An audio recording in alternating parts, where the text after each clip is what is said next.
Gubernur Jawa Barat Ridwan Kamil menghadiri langsung kegiatan Pesta Permainan Rakyat dan Olahraga Tradisional yang menjadi bagian rangkaian kegiatan ulang tahun kemerdekaan ke-77 tahun dan Hari Jadi Kabupaten Sukabumi ke-152 tahun. Kegiatan berlangsung di Pantai Palangpang, Desa Ciwaru, Kecamatan Ciemas, Kabupaten Sukabumi pada hari Jumat 26 Agustus 2022.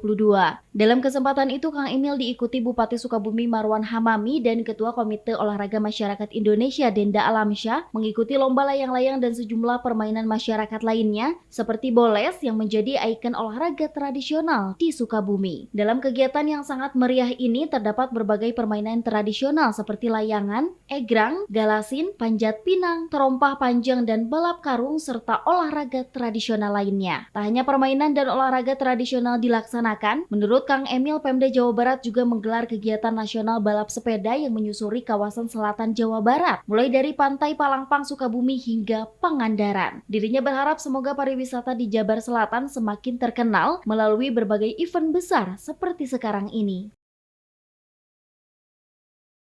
Kita berkesempatan nih ingin tanya-tanya, Kang. Jadi kenapa memilih event sepedaan untuk mempromosikan pariwisata Jawa Barat, khususnya jalur selatan ini, Kang?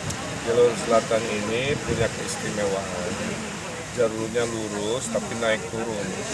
Pas turun lihat sawah, pas naik lihat air terjun. Ke kanan lihat laut, ke kiri lihat sawah.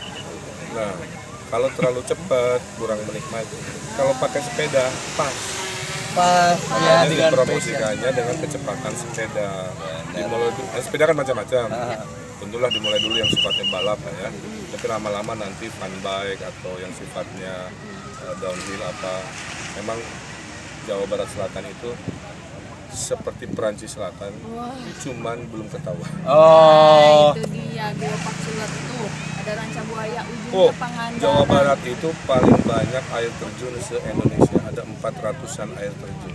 Silahkan Google, semua indah-indah. Ridwan Kamil berpesan kepada para wisatawan yang berkunjung ke kawasan wisata Jabar Selatan ini harus menjaga kebersihan dan melestarikan tempat wisata, salah satunya seperti yang ada di Kabupaten Sukabumi ini. Dari Kecamatan Ciemas, Kabupaten Sukabumi, Indra Sopian melaporkan untuk Dinamika.